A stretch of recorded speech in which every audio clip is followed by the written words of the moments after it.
Hello guys. Welcome है आप लोगों का voice of trading and investing के 18th एपिसोड में। ठीक है।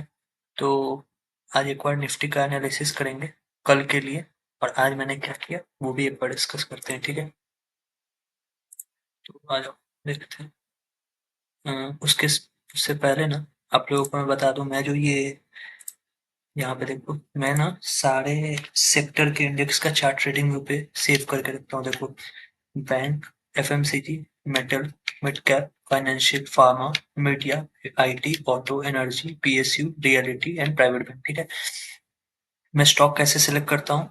इन सब में से जिसके भी चार्ट पे मुझे ब्रेकआउट दिखेगा, ठीक है, प्राइस एक्शन वाइज, इनके इन सारे इंडेक्स में से जिसके भी चार्ट पे मेरे को ब्रेकआउट दिखेगा, उसके जो बेस्ट स्टॉक होंगे, उस सेक्टर के जिस स्टॉक का स्ट्रक्चर मेरे को अच्छा लगेगा, ठीक है, उसको मैं ट्रेड करता हूँ। चलो पहले आज का एक बार निफ्टी देखते हैं। ठीक है, कल मैंने आप लोगों को कल की वीडियो में बोला था कि 23,400 के ऊपर इसको निकलना बहुत ज्यादा जरूरी है। ठीक है, 23,400। आज ये क्या हुआ देखो, ये इन देखो ये लेवल, एक मिनट पेंसिल ऑन करता हूँ। देखो इस लेवल के ऊपर खुला, फिर मैंने बोला था कि यहाँ भी एक रेजिस्टेंस है। ठीक है, ये कितने का था? 340।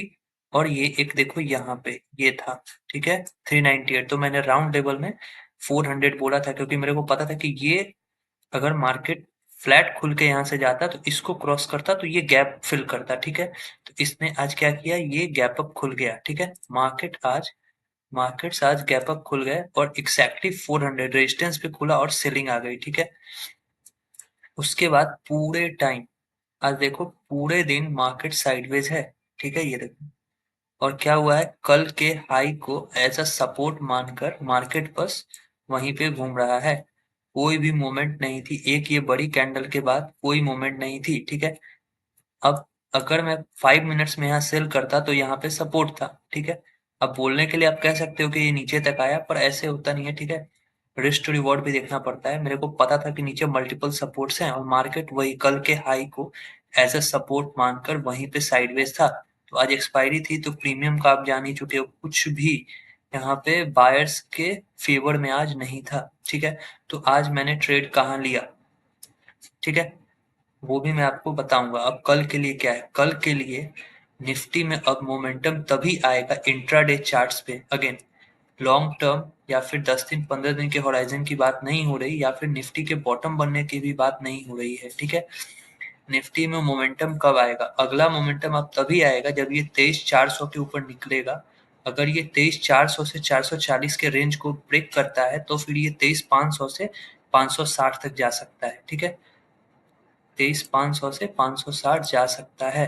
अगेन, ये देखो, जैसे ही ये 15 मिनट चार्ट से ये 400 से एक 440 40 पॉइंट का बफर रख लो, उसके ऊपर निकलता है तो ये फिर 500 से 550 की ओर जाएगा निफ्टी आपका। ठीक है, क्यों जाएगा? क्योंकि वो ही पहला रेजिस्टेंस सपोर्ट था, जो कि अब रेजिस्टेंस की तरह एक्ट करेगा, जो कि आता है जिसका हायर पॉइंट है 560। तो हो सकता है ये 500 से भी गिर जाए राउंड लेवल से, या फिर हल्का फुल्का ऊपर जाके 560 से गिरे, और अगर स्ट्रक्चर अच्छा रहा और वो नहीं गिरा तो फिर ब्रेकआउट आ जाएगा और फिर ये फर्दर आगे जाएगा। ठीक है, तो कल के लिए अगर ये 400 के ऊपर निकलता है, 23,400 के ऊपर, तो हम लोगों के लिए 23,400 से 440 के ऊपर निकलेगा तो हम लोगों के लिए इंट्राडे में ट्रेड है। ठीक है, इंट्राडे में ट्रेड है।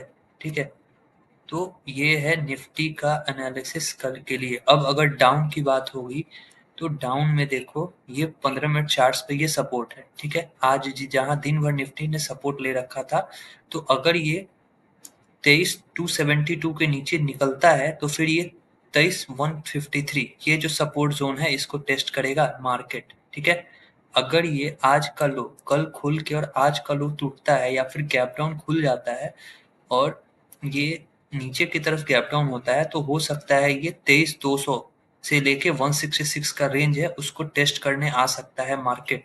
ठीक है, फिर अगर फर्दर सेलिंग आएगी तो फिर वो उस समय की बात है, वो इंट्राडे में देखना पड़ेगा। बैंक निफ्टी को देखते हैं। बैंक निफ्टी में आप देखोगे ना, तो देखो बैंक निफ्टी भी सेम 15 मिनट्स चार्ट्स पे इस रेजिस्टेंस पे रुकी हुई आज, हॉल्ट किया है इसने, ठीक है। अगर कल ये यहाँ से निकलती है, ठीक है, 49,500 के ऊपर जाती है, तो फिर ये 49,900 तक आने का कैपेसिटी रख रही है। अगेन 49,500 के ऊपर आएगा बैंक निफ्टी, तो फिर ये 48,900 से लेके 50,000 के बीच का जोन है जिसको ये ऊपर की तरफ टेस्ट करेगा, ठीक है। और नीचे की तरफ अगर ये जोन टूटता है, ये देखो नीचे की तरफ, ये देखो यहाँ पहले प्रीवियसली सपोर्ट था, देखो ये सपोर्ट था, यहाँ से हल्का बाउंस आया और फिर ब्रेकडाउन आया, यहाँ रिटेस्ट होके गिरा, आज गैप अप खुल के उसी सपोर्ट को होल्ड कर रखा है। तो अगर बैंक निफ्टी फ्लैट खुल के और नीचे का स्ट्रक्चर तोड़ता है तो आप 49,100 तक का टारगेट रख सकते हो, और अगर वो टूटता है फर्दर तो फिर ये 48,500 को टेस्ट करेगा इंट्राडे में, ठीक है। डेली टाइम फ्रेम पे बैंक निफ्टी थोड़ा सा बुलिश दिख रहा है, पर निफ्टी को आप देखोगे ना, तो निफ्टी अभी भी इसी मदर कैंडल जो ब्रेकडाउन हुआ था ना उसके ही अंदर है। आज की कैंडल ऊपर गई है पर वो गैप अप डाउ जोन्स की वजह से खुला है, तो आप उसको कंसीडर नहीं कर सकते। क्लोजिंग आनी चाहिए इस कैंडल के ऊपर, अगेन क्लोजिंग आनी चाहिए, ठीक है, इस कैंडल के ऊपर। पर अभी मेजर लेवल हम लोग का 23,500 है, ठीक है। हो सकता है ये मार्केट एक ऐसा स्ट्रक्चर बनाए, मैं आपको दिखा रहा हूँ, ये यहाँ से ब्रेकडाउन हुआ है, ठीक है, ये वापस 23,500 जाए, एक छोटा सा फेक ब्रेकडाउन भी दिखा सकता है, और फिर ये रिवर्सल लेगा, साइडवेज हो जाए और फिर ब्रेकडाउन दे, ठीक है। तो ये पैटर्न आपको, तो इसीलिए अब 23,500 हम लोगों का मेजर हर्डल, और 23 इंट्राडे में 23,400 है, और 23,500 एज अ डेली चार्ट का रेजिस्टेंस काम करेगा हम लोगों के लिए 23,500 से 563, ठीक है। तो ये निफ्टी बैंक निफ्टी का मैंने बता दिया। अब आज इंट्राडे में मैंने इसको ट्रेड किया, दिखाता हूँ आप लोगों को, टाटा कंज्यूमर, ठीक है। ये देखो स्टॉक अपने 2 दिन, ये देखो एक दिन यहाँ से बाइंग आई थी, गैप डाउन खुला था तो मतलब ये सपोर्ट था, और कल के लो के नीचे गया स्टॉक, ठीक है। और इसी के साथ आप एफएमसीजी का इंडेक्स देखो, एफएमसीजी के इंडेक्स में आज सेलिंग थी, बाकी सारा इंडेक्स साइडवेज था, पर बड़े लोगों का पैसा एफएमसीजी में आया था, स्मार्ट मनी बिग मनी जो भी बोलो, ठीक है, वो इसमें था।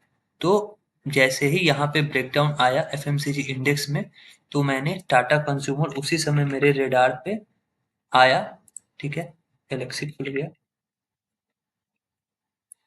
टाटा कंज्यूमर मेरे रेडार पे आया और मैंने इसको शॉर्ट किया, ठीक है। और यहाँ पे मेरा ट्रेलिंग एसएल हिट हो गया इस जगह पे 933 पे, ठीक है। तो सिर्फ इंडेक्स ट्रेडिंग में कुछ नहीं रखा है, स्टॉक ट्रेडिंग भी करो, कम रिस्क में अच्छे पैसे बनते हैं स्टॉक ट्रेडिंग में भी, ठीक है। चलो निफ्टी बैंक निफ्टी का मैंने आप लोगों को बता दिया है, और अगर वीडियो पसंद आ गई हो, ठीक है, तो चैनल को सब्सक्राइब और वीडियो को लाइक कर देना। चलो मिलते हैं अगले वीडियो में।